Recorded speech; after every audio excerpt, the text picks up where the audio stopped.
les lieux insolites.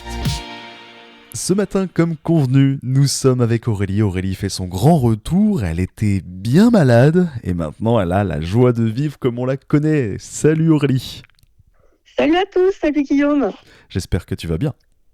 Ça va mieux. Bon, la voix n'est pas encore au top, mais l'état général est quand même mieux. Voilà. L'état général, ça tombe bien parce qu'on part à Margival dans l'Aisne ce matin. Exactement, chers amis, je vous souhaite le bien bonjour. Et aujourd'hui, je vous amène entre Soissons et Laon, dans le petit village de Margival, où a été construit le plus grand QG allemand de la Seconde Guerre mondiale.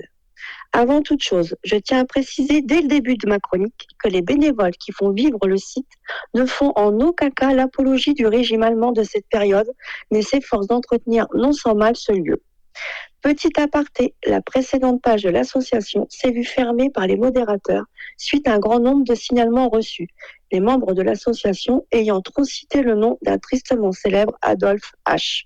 C'est donc sur le terme de H que je qualifierai ce personnage. J'ai donc eu le plaisir de découvrir ce site avec 470 autres curieux lors des Journées du patrimoine en septembre dernier. Donc je vous propose un petit retour en arrière et nous retournons donc en été 1941 où un certain H est plus que jamais décidé à traverser la Manche pour démanteler une alliance naissante entre l'armée britannique et quelques irréductibles unités de l'armée française ayant réussi à percer en Angleterre. Il s'agit donc d'établir un QG au plus proche des côtes anglaises afin de commander l'invasion, le Royal Air Force ayant contrecarré les plans d'invasion par les airs. Les travaux seront interrompus et reprendront en 1942 avec les grands noms de l'industrie allemande comme Siemens, AEG, Brandt pour ne citer que les plus connus. Ce sont donc 22 000 employés qui œuvreront, 30 000 si on ajoute les STO, ainsi que quelques volontaires. Ce QG n'est pas unique, il fait partie d'un projet à dimension européenne et même au-delà.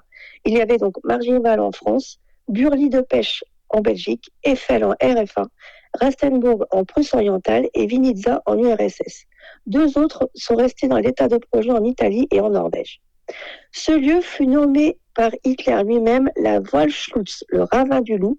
Il a été choisi car il a été choisi car il a fait, si je puis dire, ses preuves lors de la Première Guerre mondiale, étant proche du tristement célèbre chemin des Dames. D'ailleurs, Guillaume, sais-tu pourquoi on appelle le chemin des Dames ? Eh ben non, pas du tout, mais à mon avis, ça doit être à voir avec des dames, non ? Exactement, parce que Adélaïde et Victoire, les filles du roi Louis XV, empruntaient ce chemin pour se rendre dans leur château de la Beauve, proche de Laon, qui était donc sur le chemin qui est devenu le tristement chemin des Dames. Petit aparté terminé. Ce sont donc 860 ouvrages en béton armé, dont 475 bunkers répartis sur 90 km², soit environ 2 fois la métropole amiénoise. Le QG en lui-même s'étend sur 110 hectares où se trouvent les 22 plus gros bunkers. Édifié en 18 mois, chaque édifice possède des murs d'une épaisseur de 60 cm à 4 mètres.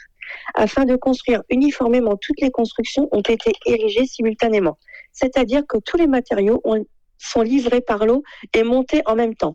Si je peux me permettre ce petit ton d'humour, un peu comme des temples quechua. Tout arrivé était construit en même temps. Donc le camp était fonctionnel tout en même temps. En fait, il n'y a pas eu d'attendre que tous les bunkers soient terminés. Ils ont tous été construits en même temps. Et ce sont aussi 4 centrales électriques, 2 stations d'épuration, 600 lignes téléphoniques permettant de joindre toute l'Europe et de quoi loger les 2000 soldats présents sur le site. Notons également que certains bunkers sont équipés d'abris antiaériens. Et après la fin de la guerre, me direz-vous, le site a connu plusieurs vies. En 1950, il est devenu base d'entraînement de l'OTAN jusqu'à ce que le général de Gaulle en claque la porte en 1966. De 1968 à 1993, il devient une base d'entraînement de l'armée française. Ensuite, en 1993, un centre d'entraînement de commando. Pour ce faire, un village a été reconstitué. Il sert toujours de temps à autre à des entraînements pour les sapeurs-pompiers et troupes d'élite. Grâce au travail acharné des bénévoles de l'association, le site reprend vie peu à peu. Mais pour vous rendre compte de l'ampleur du site et de l'entretien que cela implique, je vous invite à venir leur rendre visite de mars à septembre.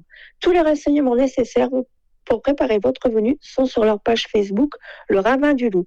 Et attention, ce n'est pas tout le temps le cas, les visites sont gratuites, alors dépêchez-vous, l'ouverture en mars.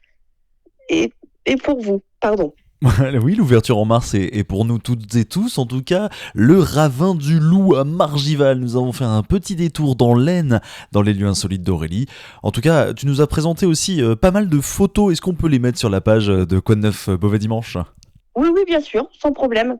Eh ben, je vous invite à aller sur la page d'Instagram tout de suite, d'ailleurs, pour aller voir maintenant les photos qu'Aurélie a faites avec Mathis, d'ailleurs, que vous retrouverez également la semaine prochaine pour une nouvelle chronique. Merci beaucoup, Aurélie. De rien, avec grand plaisir.